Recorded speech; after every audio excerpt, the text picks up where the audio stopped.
Sometimes before a story could be told, you must tell the story of another.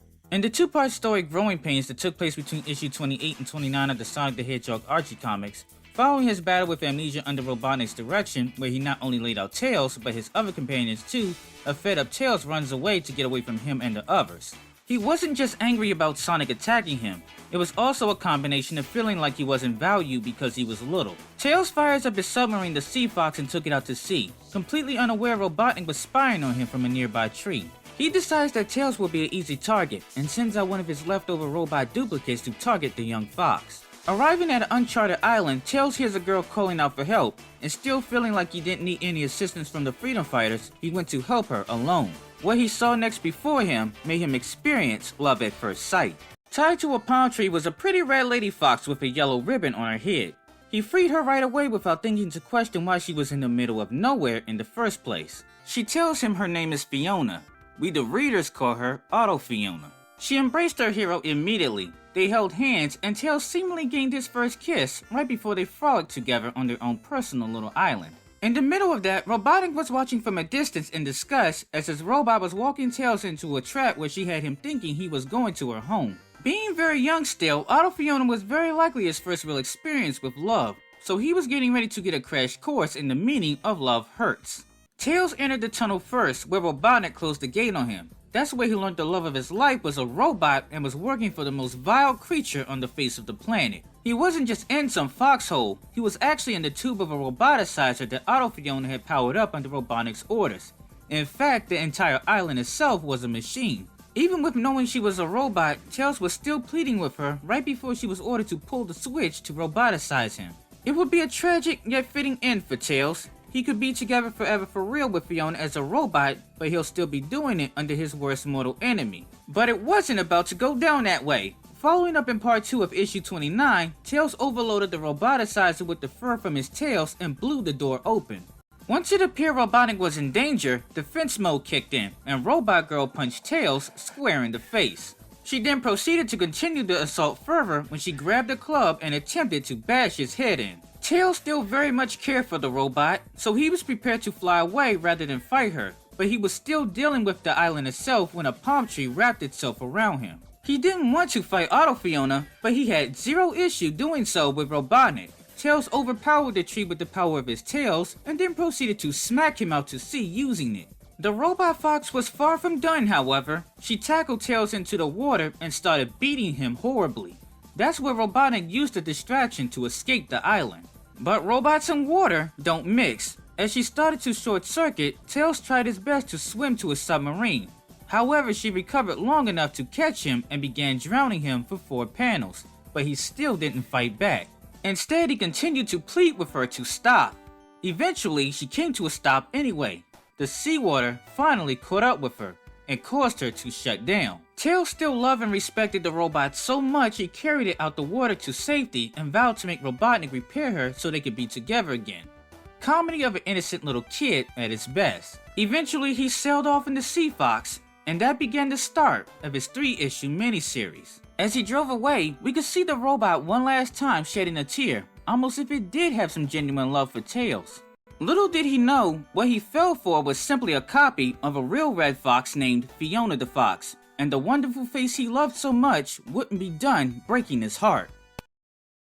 Yo, he goes slow. He ain't no fool with that Sonic speed, he just always cool.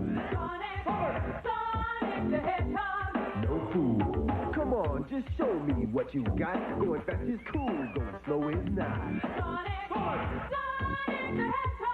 No fool. Wild game, dude. 7 danger zones. You and Sonic speed through, or you are test, man. Sonic the Hedgehog, the hot new game from Genesis Games. Systems and games sold separately. No fool. That wolf is nasty, huh, Bunny? Nasty as a one-eyed snake, Sugar. I don't even know if that's PG.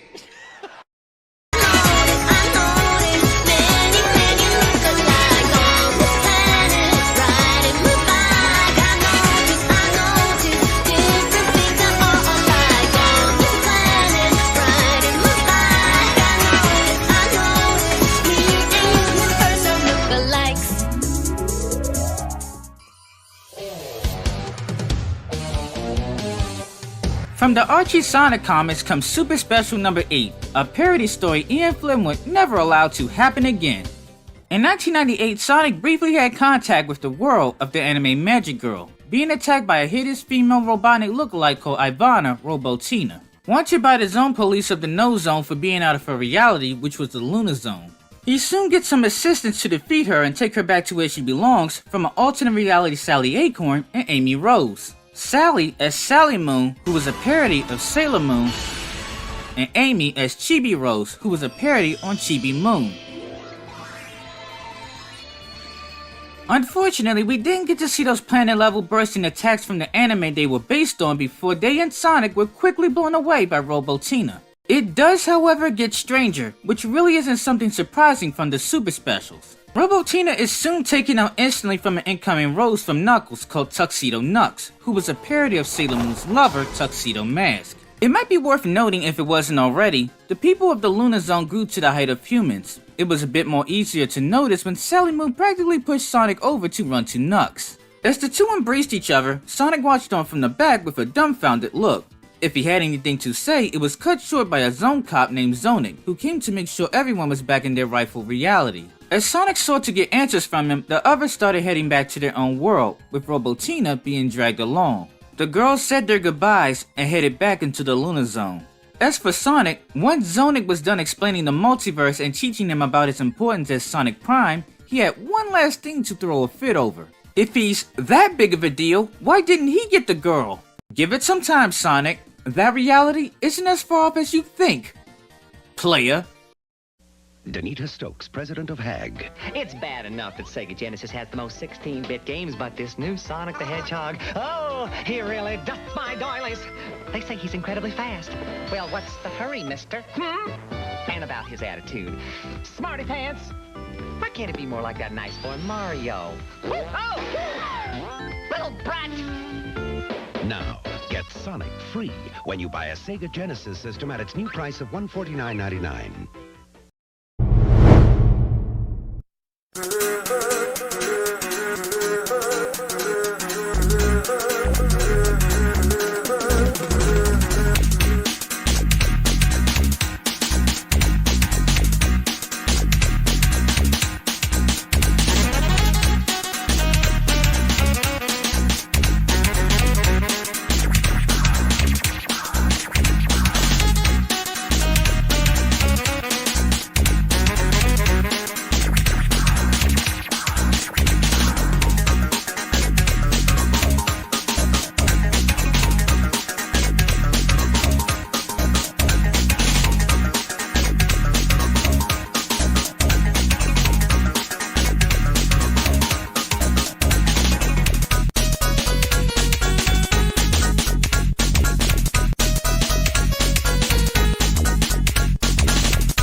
Knuckles' fingers again.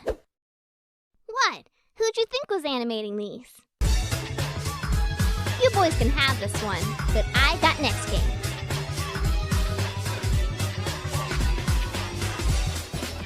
Sonic Mania Plus, available now for all current gen consoles including PC, rated E for everyone.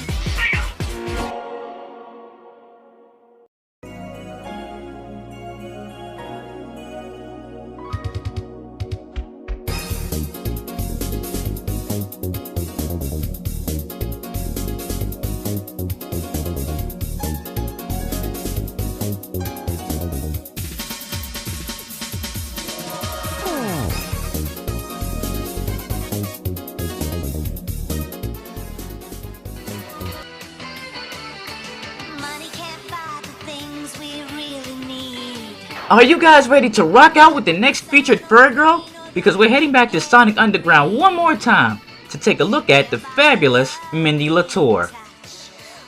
Mindy Lator was an anthropomorphic fox who made a one-time appearance in The Price of Freedom. When Sonia gets fed up with being a hero and her brothers, she decides to race off for some personal time at Lator Estate, where she meets her old friend Mindy. While inside the home of Mindy and her father, Mr. Lator, Sonia tells them the reason that she came was for some M&M. M&M? Massage and manicure. A little later on, while shopping around, Sonia took an interest in Mindy's watch. A watch she designed herself for her father's factory, which had to be opened because Robotnik was bleeding the business dry with his high taxes. Either way, Mindy ends up giving her watch away as a gift to Sonia. After staying the night and waking up from a terrible dream, Sonia makes a discovery about the watches, that they were actually spy surveillance cameras. I have no idea how much information he got back to those RIA bozos. One thing for sure, they know I'm here. You better get here fast. After making up with the team and breaking into the watch factory, they are soon confronted by Mindy and her father. The alarm went off at the house. We thought someone was breaking into the factory. Sonia fills Mindy in on the truth about the watches, that they were actually spy surveillance cameras working for Robotnik. No, Daddy, wait. What is that? I wanted to keep you safe and happy. If I said no to Robotnik, he'd take everything away. And I couldn't let him do that to my little girl. Like every episode of Sonic Underground, there's a song. Mindy is the only other character in this series to co-sing with the Sonic Underground. After expressing her feelings to her father through song, she soon has a revelation. Oh, Daddy, I don't need shopping and facials and manicures. So what should I wear, my pink camouflage? Okay, kinda sorta. Even though she sung the song Money Can't Buy, Mindy had an issue giving things up and not fully comprehending the situation she was in. Which do you think will look better in the forest, blue or red? Mr. Lator, going back on his word to Robotnik, put him and Mindy at jeopardy of being thrown in prison, and needed to escape the estate immediately because Sleet and Dingo were on their way to capture them. Freeze, Lator! Not being willing to sacrifice anything took important time away from escaping. No, don't go. I rolled out your carpet for you. This mistake leads to Sleet and Dingo succeeding in capturing them. And despite Mr. Lator's best efforts to get his daughter to safety, she is unable to escape Sleet. However, with some quick thinking from Sonic, Mindy and her father are able to escape the clutches of Sleet and Dingo. And for a little payback, Mindy even joined in. Yes! To freedom! To prison! Because the trouble is not over yet! Agent N of the Robotnik Intelligence Agency returns, and succeeds in not only capturing the Lators, but Manic and Sonia as well. Once on board the vessel, Agent N was prepared to roboticize everyone, starting with Sonia. Ms. Lator, you're about to become famous and roboticized. Sonic comes to the rescue again just in time, with an army of watches, him, Manic, and Sonia reprogrammed, and proceeds to disassemble Agent N and the other robots. Once they returned home after dealing with Agent N, Mindy and her father took one last look at their home before they had to leave it behind. And even though she was upset, she learned in the end that as long as she had her father, That's all that matters. This has been another episode of Furry Girl Profiles. Like always, remember to subscribe for future videos, and I'll see you next time. Money can't buy the things you really need. What would a Sonic video be if we didn't have Sonic games to play? Let's get an all-boss battle sprite hack with Sonic the Hedgehog 2 running.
Sonic Milk Ice from Topper. Multicolored milk ice filled with a jelly rod and coated with exploding shock rocks. Sonic the Hedgehog Milk Ice from Topper. It's truly shocking. Now, when you buy the Sega Genesis that comes with Sonic 1, you'll get Sonic 2 absolutely free. Sonic 2 handles stubborn stains, embarrassing bald spots, no problem. It even slices and dices, makes thousands of julienne fries. But wait, you can play it too. This free Sonic 2 is a $54.99 value. You get 2 Sonics for the price of 1. Sonic 2 fits easily into any tackle box. Made from a space-age polymer plastic for years of family fun, and pets love it too. Buy the Sega Genesis that comes with Sonic 1 and get Sonic 2 free. Act now. Wiener Dog Sweater sold separately.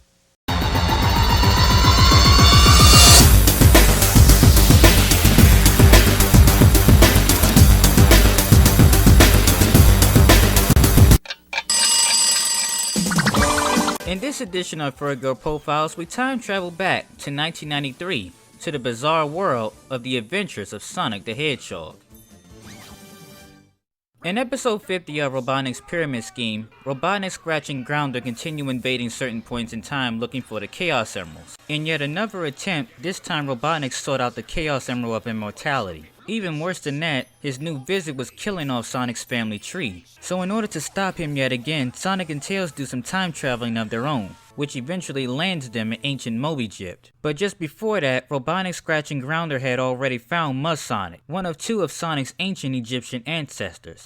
Chili dogs! Hot chili dogs! The second was known as Penelope, and she was voiced by Kathy Westluck, and was a one-time major character for this episode. This gorgeous blonde-haired pink hedgehog was destined to meet Masonic and become his wife, a disruption that was all too tempting for Robotnik. Because if he could keep Penelope and Masonic from meeting, Sonic would no longer exist. So just before our heroes could arrive, Scratch and Grounder attempted to persuade Masonic away from her. And when they couldn't, they switched to plan B and went right for the stick-up. Before any permanent damage is done, Sonic arrives just in time and quickly puts an end to Robotnik's scheme. When it came to chili dogs, however, Sonic proved to be quite the doofus and a bigger hazard to himself. Sonic knew who Sonic was, but he had no idea who his future mate would be or when he would meet her. Instead, he caused his ancestor to grow impatient and go the other direction. Sonic, you're fading away! Mr. Tails, I don't feel so good. And with no ancestor meeting his future bride, Sonic accidentally erased himself from existence. But with some quick thinking from Tails, he took Masonic back to the chili dog stand and united him with Penelope. And that, kids, is how I met your mother. Take a dozen. By the time Sonic was restored to reality and Masonic was on his way to creating Pepto-Bismol, in his search for the Chaos Emerald of Immortality, Robotnik had taken over Moby-Egypt and declared himself Pharaoh. With Sonic, Tails, and Masonic looking at a good 20 to 30 years of hard labor, Penelope overheard Robotnik's plan and went to inform the trio. Pharaoh Robotnik has discovered that the Chaos Emerald of Immortality is in the Pyramid of Robotnik-hotep. With the trio free of their shackles, they race off to the pyramid and bring Penelope along with them. The advantage of having an ancestor like Masonic around is that he already knew where all the booby traps were, so the group was able to move through the pyramid much more safely than Robotnik and his lackeys. They arrive at the tomb just in time to stop Robotnik from simply taking the emerald. Since Penelope wasn't a fighter, she stood back in the safety of the corner while the madness that was this TV program commenced, and celebrated the victory with Masonic. Masonic, you were wonderful. Just as the episode was ending, the two decided to make it official. Penelope had happily married Masonic, and the future was back on track yet again. Sonic and Tails immediately went back to their timeline and let the happy couple live happily ever after. Thank you for tuning in to Furry Girl Profiles Penelope. If you liked today's video, please leave a like, comment, and of course, subscribe for future videos. My name is Jawbreaker, and I thank you for watching Playfur Cinema.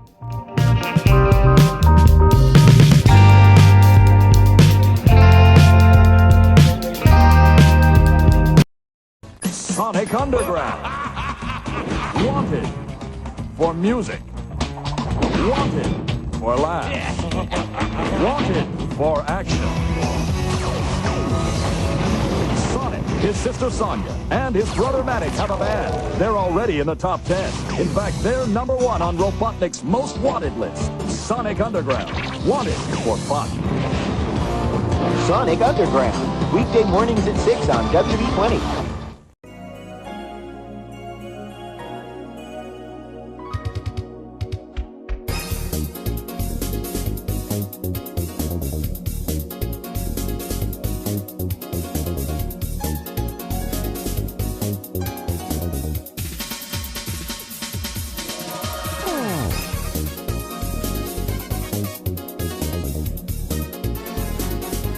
Sonic the Hedgehog, the TV series that focused on Sonic and a group of friends known as the Freedom Fighters, in a dark future where Robotnik had completely taken over Mobotropolis, debuted in 1993 and was cancelled in 1994 after only 2 short seasons. 5 years after, in 1999, it seemed as if the long-awaited Season 3 would finally come into fruition. Unfortunately, plans for Sonic the Hedgehog would yet again be scrapped, and the take on the dark future would head into an alternate direction.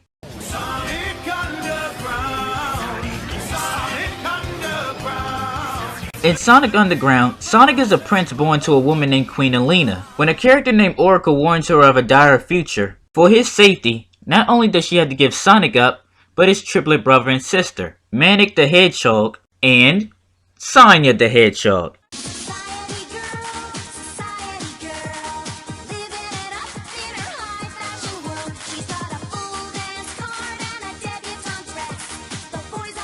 Sonia could be found making an image cameo in Sonic and Sega All-Star Racing, featured in her own fan-made hack titled The S Factor Sonia in Silver, where fans can play as her, Silver, or even the unlockable Scourge the Hedgehog.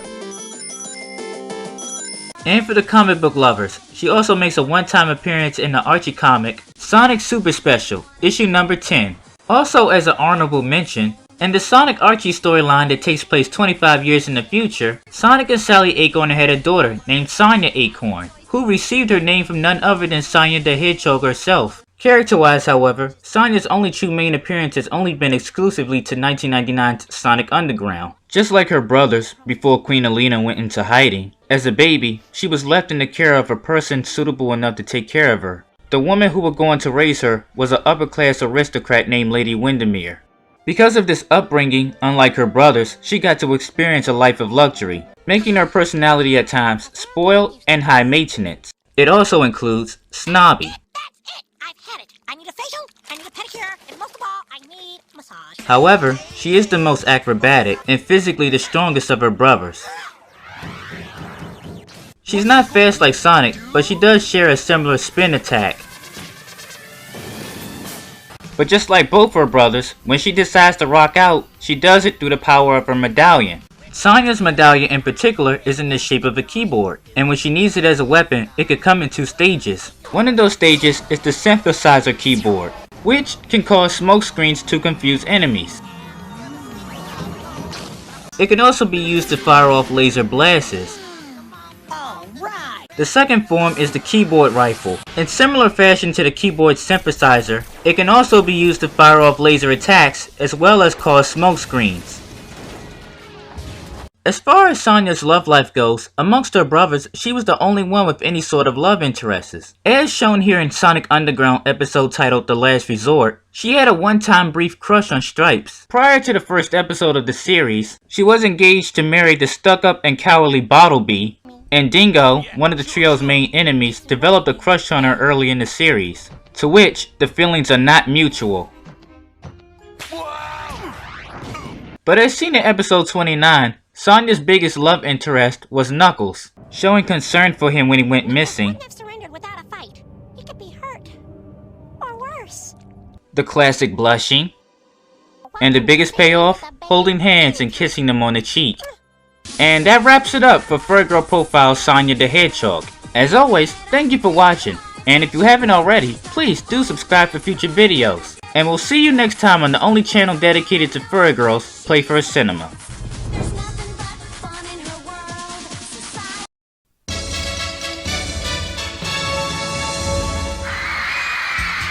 おいおい、みんなが君を随分と待っていたぞ。ビュンビュンハリネズミ、ほら来た、ソニック登場。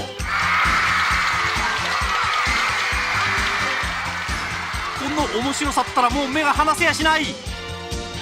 カットリアクションゲームソニック・ザ・ヘッジホッグメガドライブから。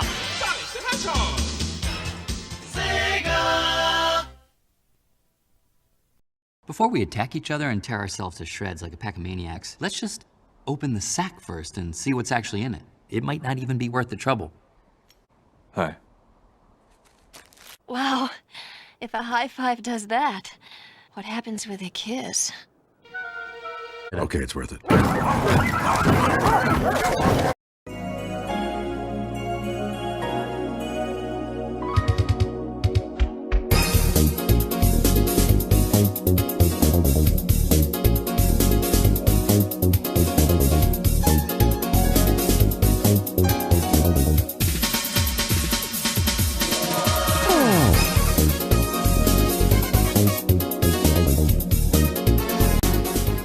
We are back with episode 29. Today we will be taking a look at the Sonic World's favorite MILF, Vanilla the Rabbit. Vanilla the Rabbit is the gorgeous mother to her young daughter, Cream the Rabbit. Putting their names together can be a play on vanilla ice cream. She is a very kind and loving woman. Her nature is very polite, well-mannered, and proper, and it reflects heavily in Cream's mannerisms. Vanilla's first and only TV role to date is her appearances during Sonic X.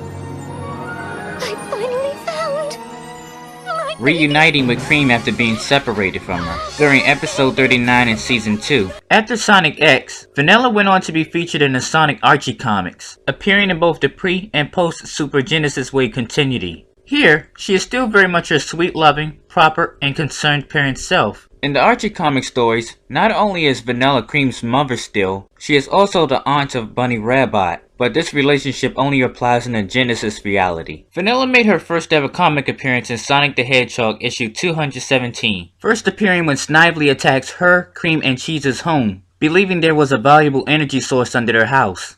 Vanilla would then send out a distress signal and Amy would answer the call to help them. But when Amy accidentally destroys their house in the process, they would go to live with Amy in New Mobotropolis. As a Sonic character, all Vanilla's main appearances have been exclusively to handheld systems. She has never been a playable character in any of her appearances. In most cases, she is a background character, allowing her daughter Cream to venture with Sonic and the other Freedom Fighters. And some of her natural talents include knitting, cleaning, and being a brilliant master chef. However, Vanilla's biggest role is when she made her official debut in Sonic Advance 2 as the damsel in distress. In this game, Vanilla, Cream, and Cheese have all been kidnapped by Robotnik.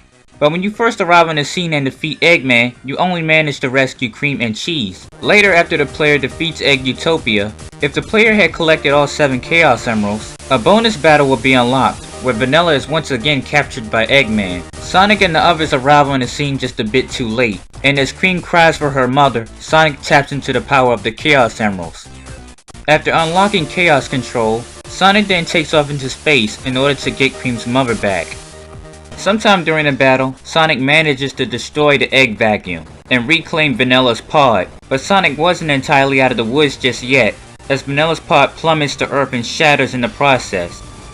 But at the last second, Sonic manages to pull out a miracle and grabs hold of Vanilla. Sonic then returns home safely with Vanilla in his arms. From then on, both Vanilla and her daughter are forever grateful to Sonic. Vanilla would then return in Sonic Advance 3. This time, however, her role is more minor compared to the previous game. In the true ending for Sonic Advance 3, Vanilla and Cream discover General washed up on shore. Vanilla would then have the former enemy taken to Tails, where he is repaired and given a kinder heart than he previously had. From then on out, General is forever adopted to the rabbit's lovely home. Vanilla returns once more in her last handheld system to date during Sonic Rush, appearing during the cutscenes and providing the characters with information. One of the cutscenes in particular is when Vanilla allows Cream and Cheese to go out to the carnival zone, and sometime later, Cream brings back a complete stranger in the form of Blaze the cat. After sitting down and having tea, Blaze tells Vanilla her story, and Vanilla directs her to Sonic the Hedgehog. Some assume Vanilla is a widow due to the mystery revolving around her missing mate and Cream's father. We don't know if Vanilla is divorced, if he's deceased, or if he's just missing in action. Though Sonic X did test the waters of a relationship between her and Vector the Crocodile. In some occasions during the series, Vanilla called upon a chaotic detective agency to do a task for her, such as helping her find her missing daughter and delivering boxes to Chris. Vector and Vanilla did seem to like each other, especially Vector, who would pull many unnecessary shenanigans just to impress her. But even with the feeling being somewhat mutual, in the TV series they never had a flat-out romantic moment. Well, I suppose that concludes this video on Vanilla the Rabbit. On one last note, Cream, give your poor mom a break. She's very sick about you. Where do the stars of Sega Sonic 3 go when the game's over? Sonic? Are you guys in there? Hey, here's a hint. They're at McDonald's in the $1.99 Sonic 3 Hamburger Happy Meal. Sonic launches with a push of a button. Tails flies who knows how high. And Robotnik barely dodges disaster. There's even this sweepstakes thing where 10,000 lucky folks will win free Sonic 3 cartridges. So if you're still looking for Sonic and his friends, I need to report a missing hedgehog. take the kids to McDonald's, where what you want is what you get. Oh yeah, I'm feeling the love. You feel the love. But what's your name? Gary Payton, but they call me the glove. How you feeling tonight? Yo, I'm feeling the love. Feel the love. I'm feeling Sonic. Yo, Sonic. Man, stay off the light speed. My bad. Sonic Adventure on Sega Dreamcast. It's thinking.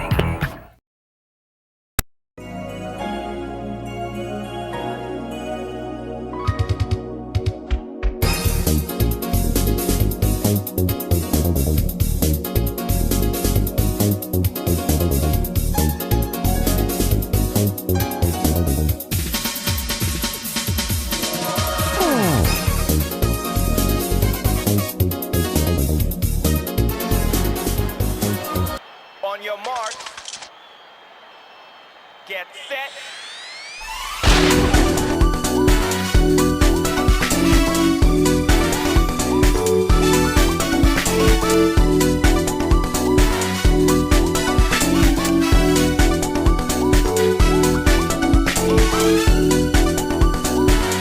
At last, we have come to our last stop in the Sonic Girl edition, with a character who needs no introduction. She is the fiery and ever elegant Blaze the Cat.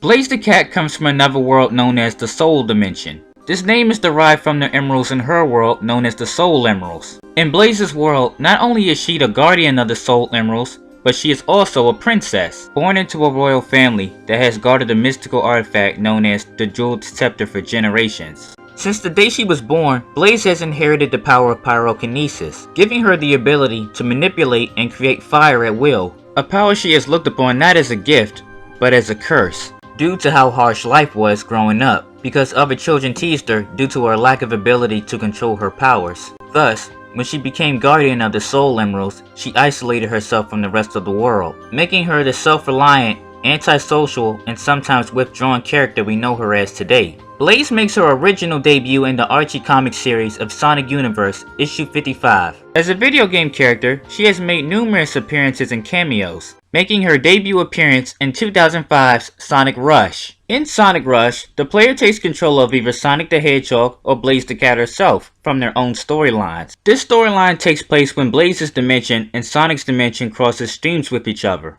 While Sonic is dealing with the Eggman from Blaze's dimension, Blaze runs into trouble from the Eggman of Sonic's world. In Sonic Rush, Eggman travels to Blaze's dimension and steals the Soul Emeralds. The Soul Emeralds responded and summoned Blaze to Sonic's dimension. Blaze wakes up and finds herself in a strange new world, only to soon after remember what happened. As guardian of the Soul Emeralds, Blaze would immediately make it her mission to chase Eggman down and get the Soul Emeralds back. And she had to do it fast, because the Soul Emeralds and the Chaos Emeralds coexisting in the same dimension was threatening to destroy both her world and Sonic's world. After making her way through the Carnival Zone, Blaze would finally catch up with Eggman and insist that he gives back the Soul Emeralds. But of course, we should expect nothing different from Eggman, who refused to give them back. Soon after the confrontational battle between Eggman and Blaze, Blaze would knock Eggman into orbit, causing him to drop one of the emeralds. You'll regret this.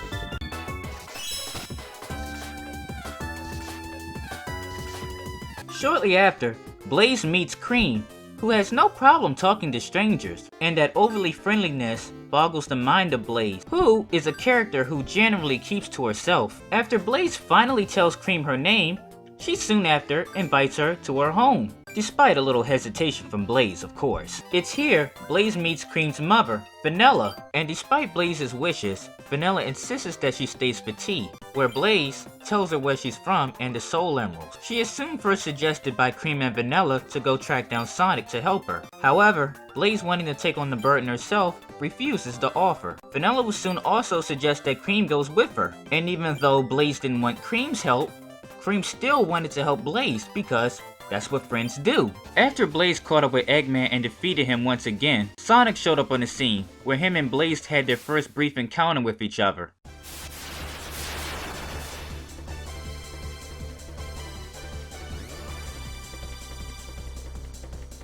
With no words exchanged between the two, after she collected her second Soul Emerald, she immediately fled to go search for the third.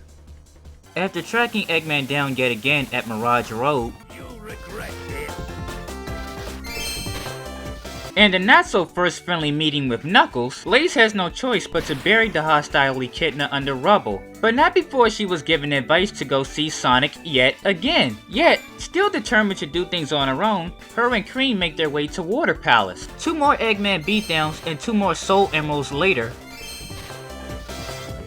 Blaze and Sonic finally come face to face with each other. After introducing themselves to one another, like always, Blaze immediately tries to take the full responsibility herself, to which Sonic tells her he disagrees and tells her that's not how it works. But even with the threat threatening to tear both worlds apart, Blaze still refuses to seek the help of Sonic, and heads off to go get the last 2 Soul Emeralds back. After getting back Soul Emerald number 6, Blaze and Cream soon run into Amy, who tries to relay a message back that Sonic was looking for them. But Blaze, still hell-bent to her ways, informs Amy that she already has 6 of the Soul Emeralds and that she doesn't need Sonic's help. But Amy gives Blaze the advice that she's been hearing all day. Sometimes you can't do everything on your own, and sometimes you just need to ask for help. But even with all that advice going into what is supposed to be her final confrontation with Eggman, when Sonic shows up to the battle, Blaze would demand that he steps aside, and when Sonic wouldn't go, a fight would break out between the two. Depending on whose storyline you're playing as is the one that wins the fight, and when you play as Blaze, Sonic is hurled off the platform, where soon after, Blaze goes after Eggman and finally takes back the final Soul Emerald. Afterwards, Blaze and Sonic reconcile with each other. She still doesn't entirely understand friendship or the meaning of help, but with a few encouraging words from Sonic, Blaze finally learned to loosen up and changed her ways. From then on out, the two finally began to start working with each other. Later on, even though the world disruption had stopped, the damage, however, had not been reversed. Blaze soon finds herself in a fight with both Eggmans, but eventually loses and the Soul Emeralds have their powers drained. Because Blaze isolated herself from the rest of the world, she never learned how to fully control the power of the Soul Emeralds. But thanks to Sonic, Cream, and the others teaching her about friendship and encouragement, Blaze finally learned the secret to fully tap into the power of the Soul Emeralds. Leading up to the final battle with both Eggmans, Blaze would finally tap into the full power of the Soul Emeralds and unlock her super form. Burning Blaze. This makes Blaze the first ever Sonic girl to ever have a super form. After teaming up and going to battle with the Eggmans, How is that? in the final climax, Blaze and Sonic would combine their powers together and put a stop to Eggman and Eggman Nega.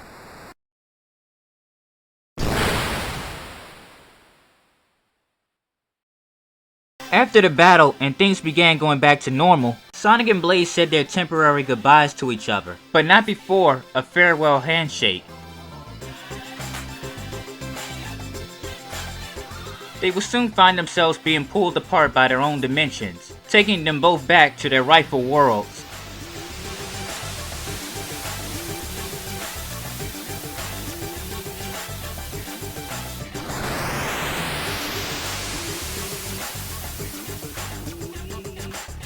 This time around, Blaze goes back to her own dimension, with a better understanding of her role as Guardian and a better understanding of her powers, and vowing to see her newfound friends again someday.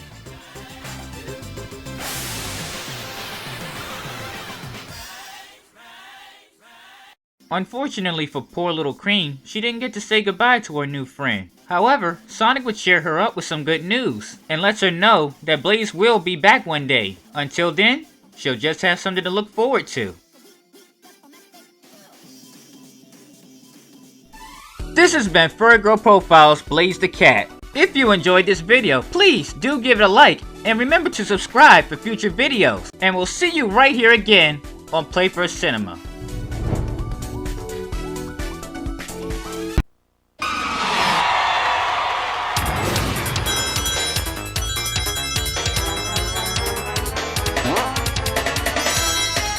Sonic が新しい仲間テイルスを連れて帰ってきた。前作を超えたスケールとアクションで息もつかせぬ面白さ。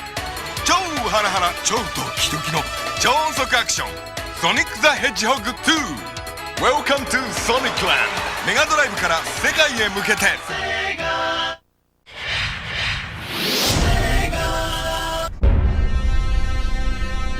The way we play games has evolved. But classics never die. Experience the adventure from the past, rebuilt for the future. Sonic CD is coming to Xbox Live Arcade, PlayStation Network, and mobile devices. Travel through time. Fight the past. Save the future.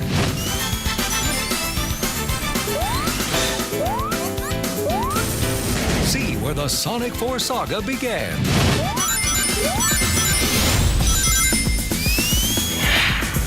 Sonic CD.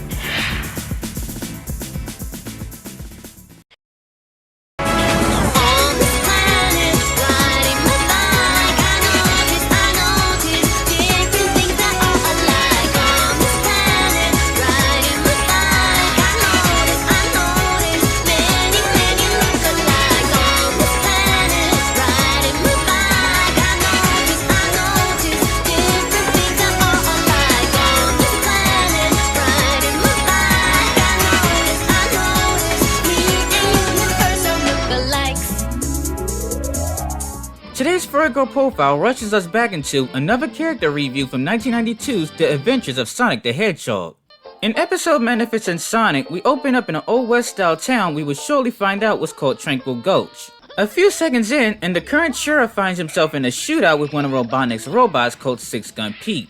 After Pete runs him out of town, Sonic and Tails not long after come racing through. Sonic wanted some relaxation in town, and the first place he and Tails would stop was the saloon, where we meet our featured girl, Miss Possum, who was the bartender. What'll it be, boys?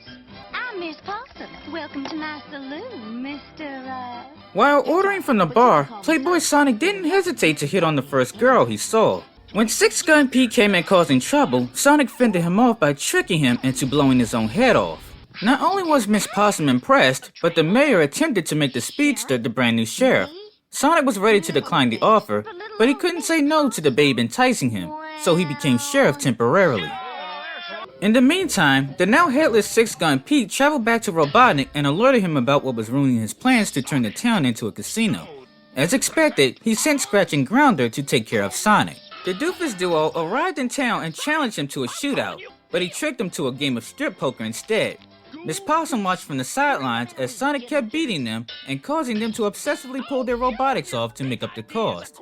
As Tails took out the trash, she would rejoice and reward the town hero with a well-earned kiss. Don't be such a humble hedgehog. You're an ace of hearts in my book. But this also soon causes problems of its own, because Scratch and Grounder was still watching from the shadows, and they figured out Sonic was way into Miss Possum. Scratch visits the saloon and tells her Sonic wanted to have a romantic picnic with her. When she enters the wagon, she quickly finds out she was being kidnapped to lure him into a trap. When Sonic found out she was in trouble, he raced to chase the runaway wagon down, which was heading towards the edge of a cliff.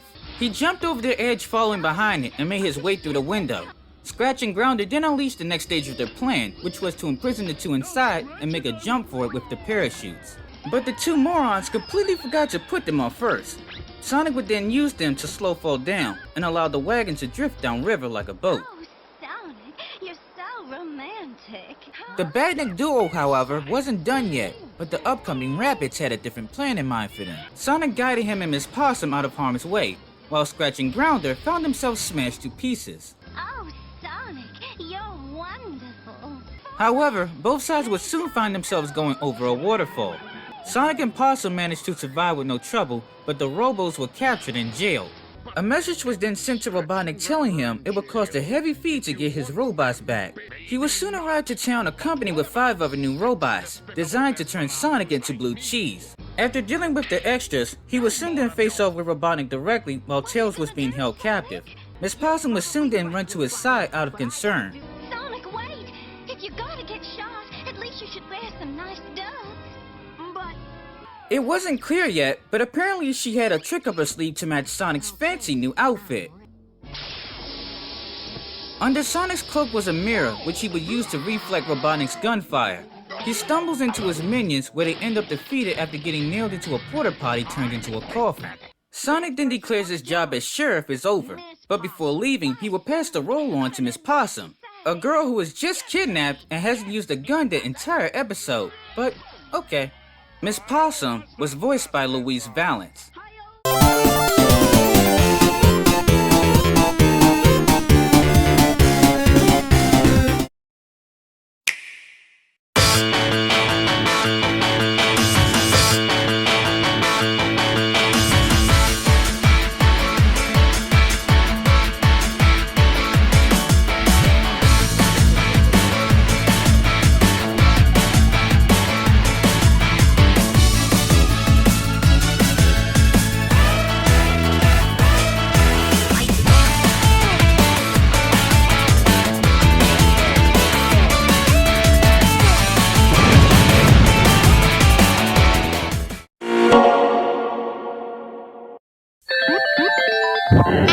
Hey, Sonic, let's race for a box of Honey Nut Cheerios. Race for the taste, the honey sweet taste of Honey Nut Cheerios. It's the honey nutty part of this complete breakfast. Hey, Sonic, how can I be as good as you?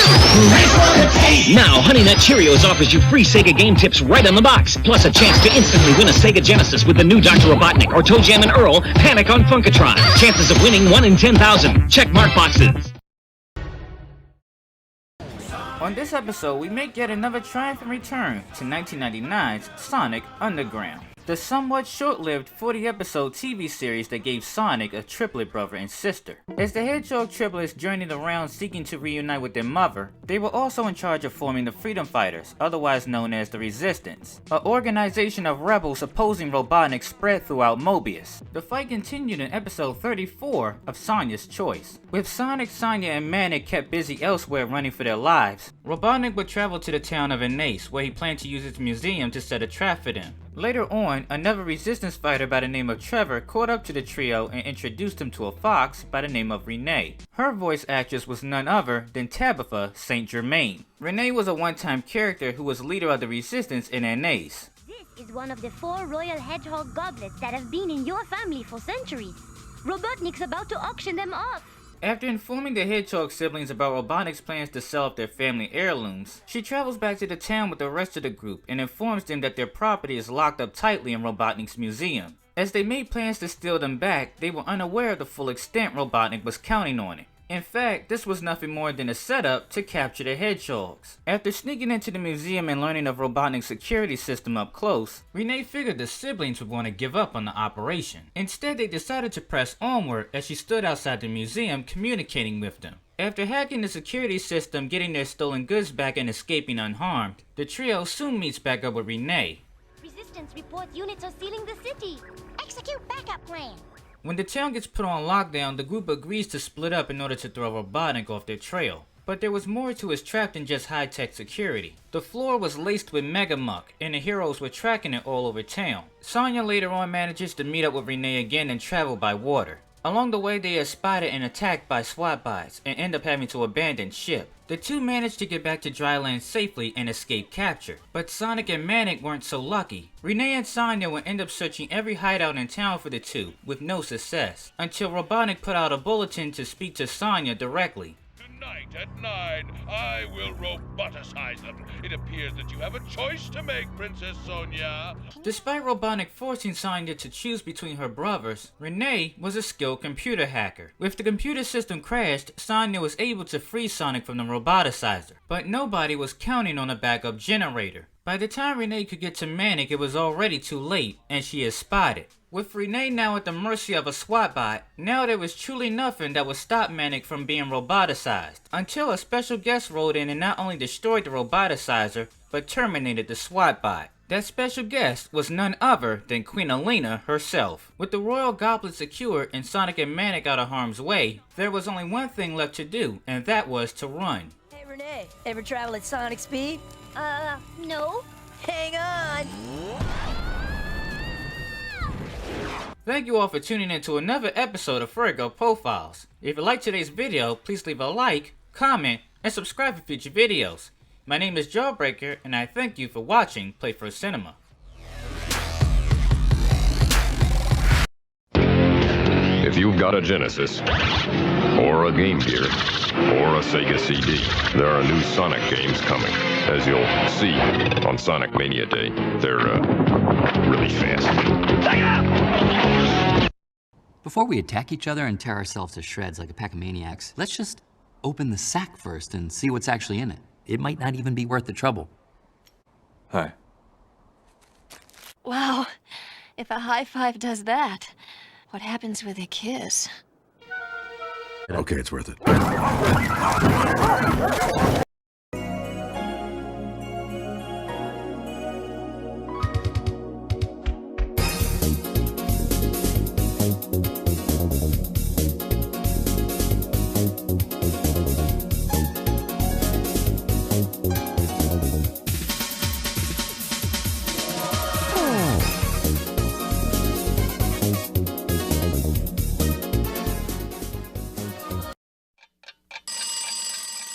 Playfur Nation, are you ready? Because today we're taking a dive into the adventures of Sonic the Hedgehog to take a look at our artist Furry Girl yet.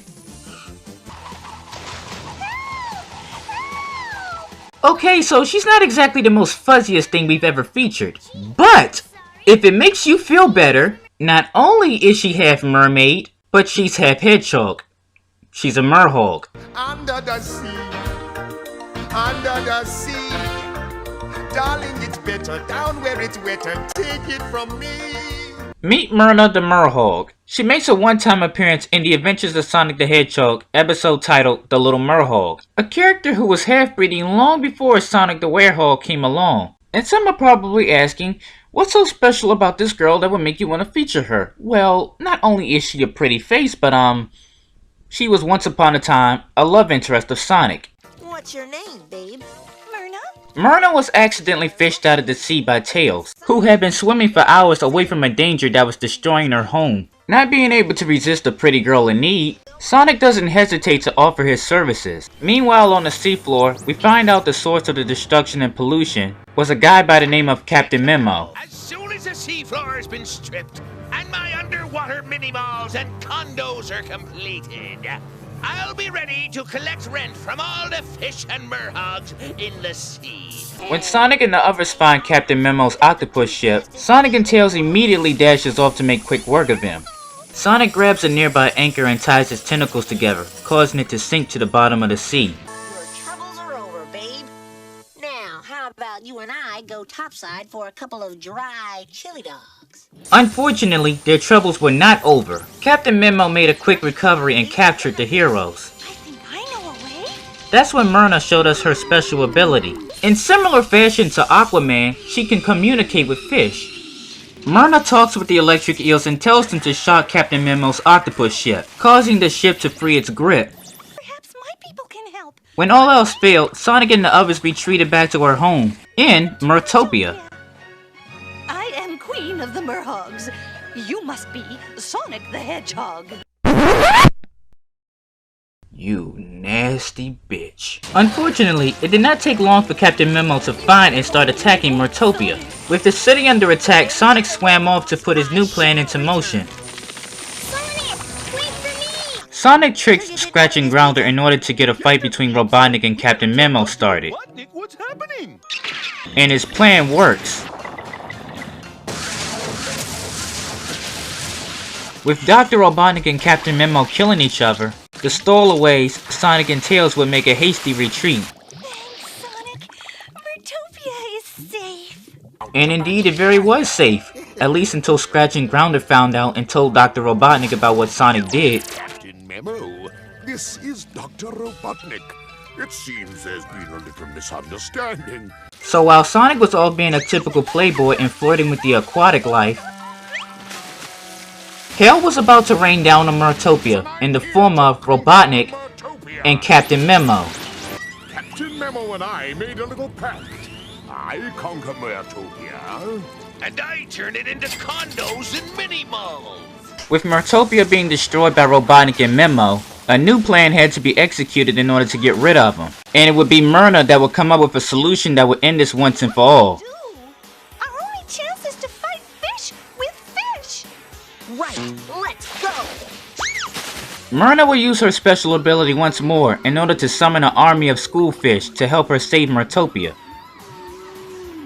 Returning to Mertopia and riding on the back of a shark, they would charge full speed ahead into Robotnik's submarine and send it crashing into Captain Memo's ship. With Robotnik out of commission and Captain Memo finally arrested, Mertopia was safe once again. There was just one thing left for a hero to do. You saved the grotto, Sonic. Thanks. I couldn't have done it without you, Myrna. Rock on, Sonic, you player. Rock on. And thank you for tuning in. How about a hug for the Queen, you cute little two-tailed furball? Run, bitch! Run! Has it got huge new zones? Twice as big as Sonic 2? Has it got the new 3D special stage? And the new game save feature? Do it! New Sonic 3 is now available at a store near you. Sega! New Sonic 3 game cartridge and Sega Genesis sold separately. I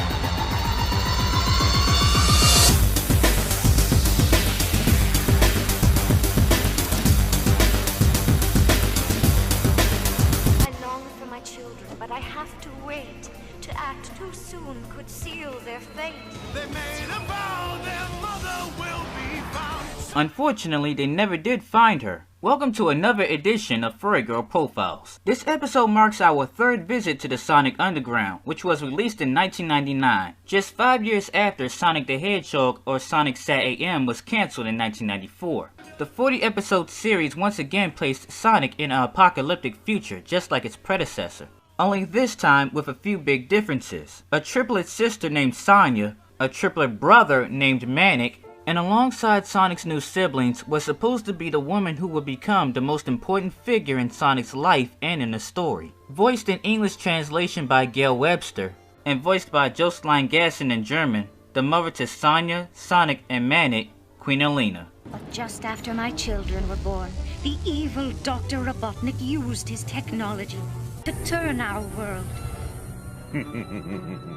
into a place of terror. In the Underground verse, Elena was the queen of Mobotropolis before Robotnik forced her off her throne, as well as the original leader of the Freedom Fighter Resistance. Throughout the series, all of her roles were only supporting, with her single biggest role being episode 26, titled Beginnings. While not making very many appearances in the 40-episode run, her voice narrated the start of almost every one. In July 1999, 2 months after the TV series ended, a crossover story was created, Sonic Super Special number 10, featuring the main Archie Sonic crossing over with the cast of Sonic Underground. In Zone Wars, A Tale of Two Hedgehogs, Queen Elena made cameo appearances during the flashback. Though her dress was colored incorrectly, her backstory was very much the same as it was in the TV series. Just after the triplets were born, Robotnik took over Mobotropolis. He would place a bounty on both her and her children.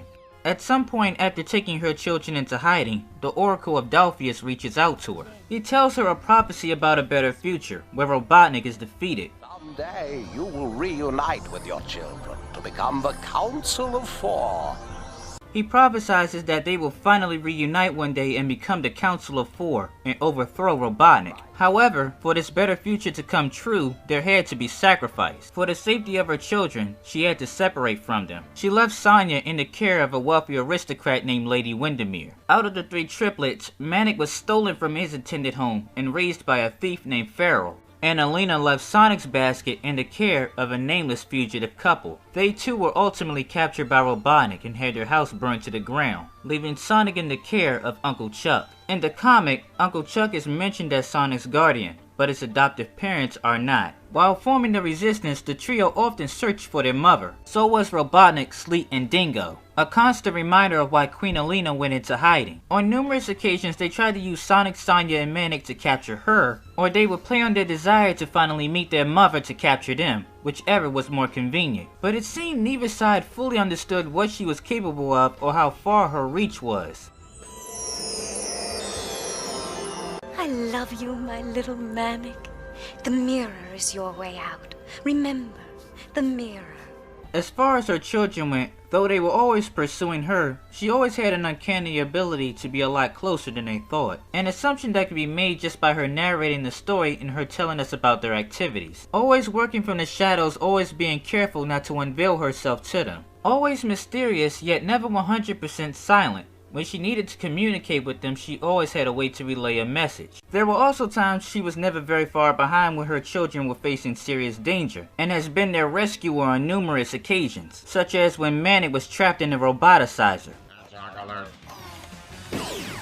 Yes, indeed it is. But Queen Alina could be just as intelligent as she was crafty, something Robotnik seemingly underestimated about her. As seen in episode Jewel in the Crown, Robotnik receives a picture from a merchant that he has and is selling the crown jewel of Queen Alina. Robotnik wanted this jewel because he believed in the legend that if it was separated from Alina, it would act as a beacon that would lead to her. So he sends Sleet and Dingo out to meet the merchant, where they indeed find the crown jewel of Mobius. But if anything sounds off about this situation, it's because it is. The jewel was fake and the merchant was working with Queen Alina to lead Robotnik into a trap. But the trio knew about the jewel too and threw a wrench into the plan. Unfortunately, they wrestled it away from Sleet and Dingo, who were supposed to have stolen it, and uses it to try to track down their mother, which leads them into a carnivorous cave, which threatened to trap them forever if they did not escape quickly. When they go back to the merchant's shop, he is long gone. They only figure out the truth when they see a picture of their mother, but they didn't know about the trap. All they could do was press on. Freedom is a long road, full of unexpected twists and turns, but we must keep going. Don't lose hope. Someday we'll be reunited. Thank you all for tuning in to Furry Girl Profiles Queen Alina. If you liked today's video, please leave a like, comment, and subscribe for future videos. My name is Jawbreaker and I thank you for watching Playfur Cinema.